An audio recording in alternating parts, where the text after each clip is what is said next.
Y bien, en esta oportunidad para compartirte un capítulo del libro Contradicciones Interiores del pastor Pedro Fuentes, titulado Lo que quiero y lo que no quiero. Quisiera hacer el bien que deseo y sin embargo hago el mal que detesto. San Pablo. Hace unos años atrás, cuando dirigía la escuela primaria en el barrio de Villarreal, en Buenos Aires, tuve una experiencia muy interesante al tratar un problema de conducta con un alumno de unos 9 o 10 años. Él había sido traído por su maestra a la dirección porque su conducta era cada día peor. Ya habían hablado con sus padres y nada mejoraba. Mi tarea fue ayudarlo a reflexionar y procurar convencerlo de que debía portarse bien si deseaba continuar en la escuela. Luego de una media hora de charla muy amena y de establecer una rápida amistad con el alumno, le pedí que se comprometiera a portarse bien a partir de ese momento. Su confesión al contarme lo que estaba viviendo interiormente fue muy interesante. Hasta me pareció que estaba describiendo la lucha interior que vivimos los creyentes. Sus palabras textuales fueron: «Director, yo tengo un problema». Y, señalándose la cabeza, agregó: «Con mi mente pienso en portarme bien, pero después hago todo lo contrario». El problema que enfrentamos los cristianos se parece bastante a lo que este niño describía en su lucha por portarse bien. San Pablo en la carta a los Romanos explica con toda claridad la contradicción interior que enfrentaba cada día. Esa lucha a la que refiere el apóstol es entre su mente espiritual y su conducta pecaminosa. En los capítulos anteriores reflexionamos sobre las grandes contradicciones que todos los seres humanos tenemos. Podríamos imaginarnos que, al recibir a Jesús en nuestro corazón, al haber nacido de nuevo y al haber recibido el Espíritu Santo en nuestro interior, esta lucha terminaría, pero no es así. Al leer textos como 2 Corintios 5:17, podríamos pensar que esta batalla ha terminado. De modo que, si alguno está en Cristo, nueva criatura es. Las cosas viejas pasaron y aquí son hechas nuevas. Todas son hechas nuevas, perdón. Es verdad que nuestro pecado quedó perdonado, borrado y olvidado, pero nuestra condición de pecadores sigue presente. Toda nuestra inteligencia racional y emocional sigue vigente y debemos dejar que el Espíritu Santo trabaje en nosotros para pensar y sentir como Jesucristo. Este proceso dura toda la vida y se lleva adelante en la medida en que obedecemos los principios de la palabra de Dios. Al leer a San Pablo en la declaración tan fuerte que hace de su lucha interior, nos sentimos identificados con él. Leamos la descripción que hace el apóstol de su situación personal en Romanos 7, del 15 al 25.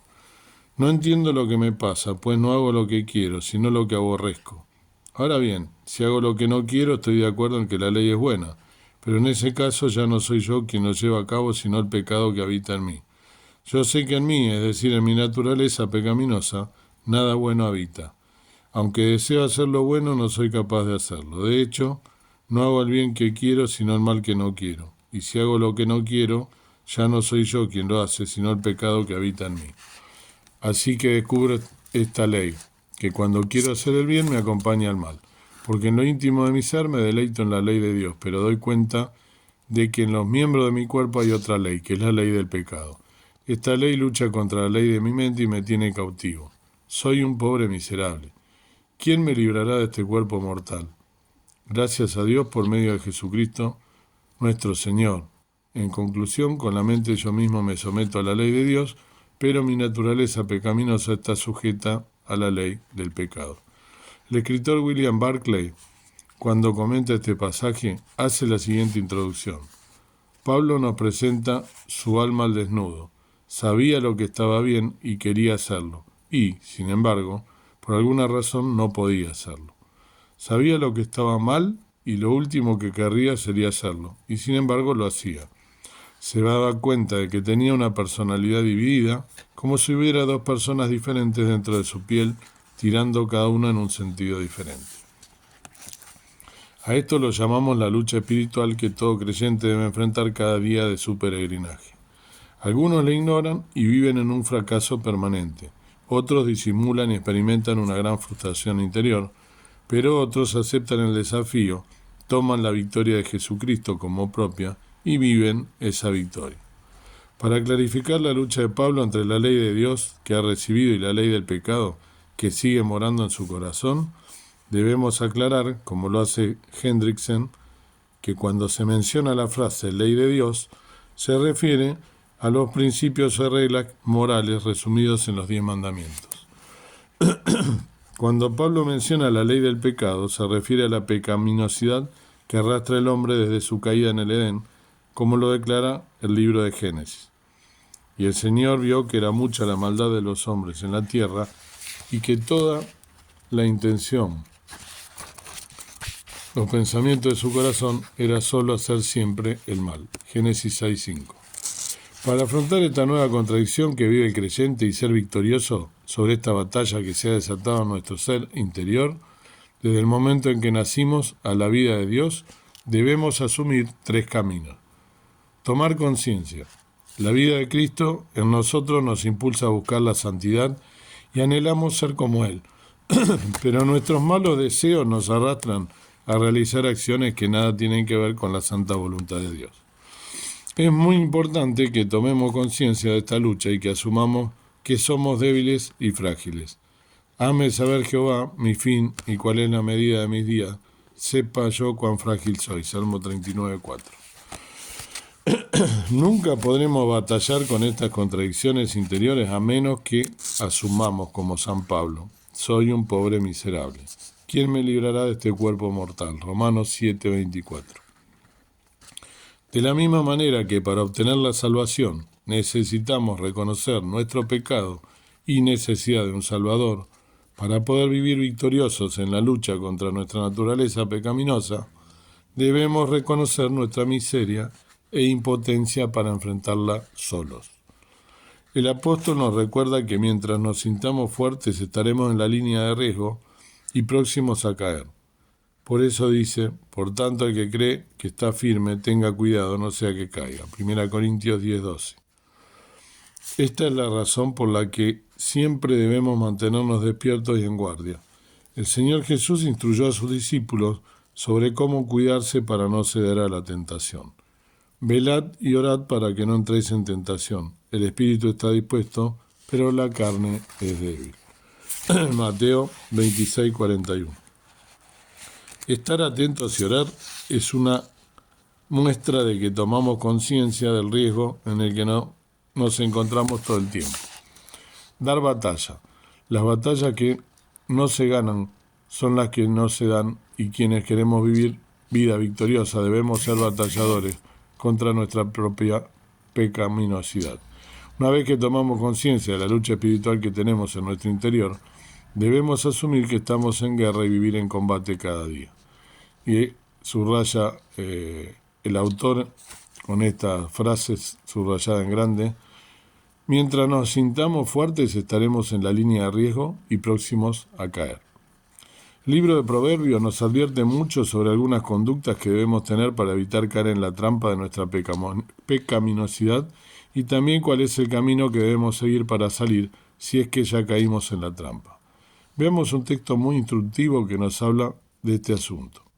El que encubre sus pecados no prosperará, mas el que confiesa y los abandona hallará misericordia. Proverbios 28:13. Hay aquí 3 instrucciones que nos da el sabio sobre cómo debemos actuar cuando hemos caído en el pecado. No tapar el pecado. Una de las escapatorias más comunes para no dar batalla a nuestro pecado es ocultarlo. Sería como tirar la tierra abajo de la alfombra. Esto no permite que ganemos sobre el área afectada. Es posible que lo ocultemos por vergüenza o miedo, pero solo es posible encontrar salida al pecado cometido cuando aceptamos que hemos ofendido a Dios. Adán y Eva, cuando pecaron, se escondieron de Dios. Nosotros solemos intentar hacer lo mismo. Nunca dio resultado ni lo dará. Debemos enfrentar la situación. Confesar el pecado. La idea de confesar es declararle a Dios que estamos de acuerdo con Él, en que lo que hicimos está mal, sin buscar ningún tipo de justificaciones ni excusa. La declaración de David fue: mi pecado te declaré y no encubrí mi iniquidad. Dije, confesaré mis transgresiones a Jehová, y tú perdonaste la maldad de mi pecado. Salmos 32:5. Es al mismo Dios a quien le tenemos que confesar. El apóstol Juan dice que cuando confesamos nuestras faltas, Dios se compromete a perdonarnos. Si confesamos nuestros pecados, Él es fiel y justo para perdonar nuestros pecados y limpiarnos de toda maldad. 1 Juan 1:9. La confesión de nuestro pecado siempre es a Dios, pero si la falta cometida ha afectado a alguien u ofendimos a una persona, debemos confesarla también a esa persona y pedirle perdón. Apartarse del pecado. Esta es la única forma práctica que tenemos para mostrar el verdadero arrepentimiento. Es una conducta visible que evidencia que queremos batallar contra nuestra pecaminosidad. Así lo expresa el profeta: que abandone el malvado su camino y el perverso sus pensamientos, que se vuelva al Señor, a nuestro Dios, que es generoso para perdonar, y de Él recibirá misericordia. Isaías 56:7.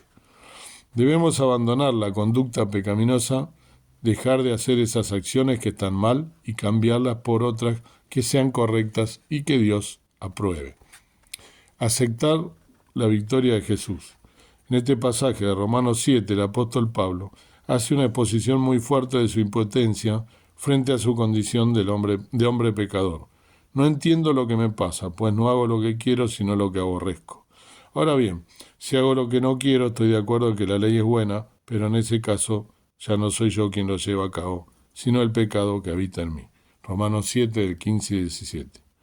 Nos parece verlo deprimido y sin fuerzas para enfrentar su condición de hombre lleno de pecaminosidad.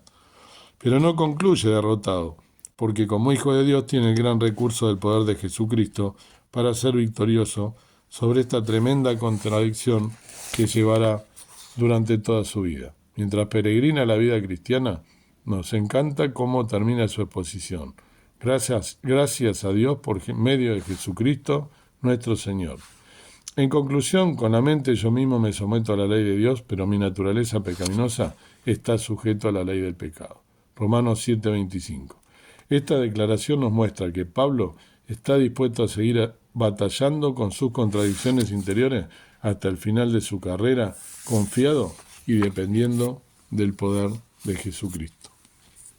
Hermosa meditación que nos habla justamente de estas dos naturalezas que nosotros tenemos. La naturaleza justamente con la que nosotros nacemos, que de pecado, porque eso ya lo traemos con nosotros desde el momento que nacemos, ¿sí?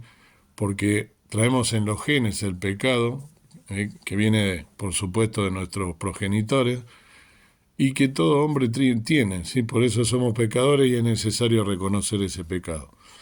Y por otro lado, la nueva naturaleza, a partir del momento que aquellos que hemos aceptado a Cristo como nuestro Salvador, le entregamos nuestra vida por fe, creyendo y aceptando que el Señor Jesús murió por nosotros y nos arrepentimos de esos pecados, le pedimos perdón y volvemos a nacer. Somos nuevas criaturas. Pero la lucha no finaliza, sino que ahí comienza una lucha entre, como dice acá, ¿no? Y cita a Pablo, por supuesto, el vivo no ya yo, mas vive Cristo en mí, ¿no? Sería importante, ¿no? Cumplirlo, que podamos matar nuestro yo interior, nuestra vieja naturaleza, y vivir una vida en consecuencia de una nueva criatura, haber aceptado a Cristo como nuestro Salvador. Para eso es importante que el Espíritu Santo, con el cual nosotros fuimos sellados, le demos día a día crecimiento, que podamos nosotros escuchar la voz del Espíritu Santo y de esa manera poder, que nos redarguye cada día, y poder de esa manera nosotros dejar nuestra vieja naturaleza pecaminosa. Dios quiera que podamos vivir una vida en santidad, velando y orando en todo tiempo, hasta que el Señor nos venga a buscar. Padre y Señor nuestro que estás en el cielo, gracias por esta meditación, gracias porque reconocemos nuestro pecado y reconocemos nuestra condición delante de ti, y también sabemos que la única manera de poder ser salvos es habiéndote aceptado a ti como nuestro Salvador, arrepintiéndonos de esos pecados y por fe aceptando que Ese sacrificio en la cruz del Calvario nos limpia de todo pecado, deshizo todo pecado, sea cual fuese, y que nos da vida eterna. Dios quiera que podamos vivir una vida en santidad, con esas luchas interiores entre nuestra vieja y nuestra nueva naturaleza, que queremos hacer el bien, mas no lo hacemos, como dice Pablo, pero este siervo nos dejó también la solución y vivió una vida pensando en ti, con la mente puesta en Cristo y muriendo a las cosas carnales. Ayúdanos a través del Espíritu Santo que mora en nosotros a poder dejarlas de lado y poder hacer el bien y no el mal, y poder sobre todas las cosas proclamar y exaltar el nombre del Señor Jesucristo en todo momento para vivir una vida en santidad hasta el día que nos vengas a buscar. Gracias te doy por todo, perdonas mi falta, que tú nos bendigas en este día y nos des la victoria. En el nombre precioso de nuestro Salvador. Amén. Que Dios te bendiga.